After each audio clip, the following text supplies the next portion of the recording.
Cümə günüdür. İlahi, əllərimizi naümid qaytarma. Amin deyən dilləri lal öldürmə. Bağışlamamış bizi bu dünyadan aparma. Şəri olan hacətlərimizi rəva elə. Dünyada İmam Hüseyn ağanın ziyarətindən, qiyamətdə şəfaətindən bizi binəsib eləmə. Bu ayda bütün günahlarımıza qələmmə əfv çək. Bütün xəstələrə, nəzərdə olan xəstələrə şifaya acil mərhəmət elə. Bizi bundan artıq bir-birimizə mehriban elə. Bizi şeytan, nəfs-i əmmarə şərrindən hifz elə. Şəhidlərimizi Kərbəla şəhidlərindən məşhur elə. Gələn günlərimizi keçən günlərimizdən xeyir elə. Qəbrimizin əvvəl gecəsində əlimiz hər yandan üzlərində İmam Hüseyn əleyhissalam başımızın üstündə hazır elə.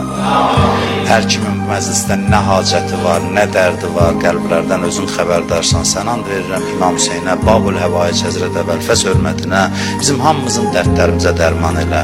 Bizi bu cümə günündə öz evindən əlboş naümid yola salma. İmam Zaman ağanın zuhurunu tez elə.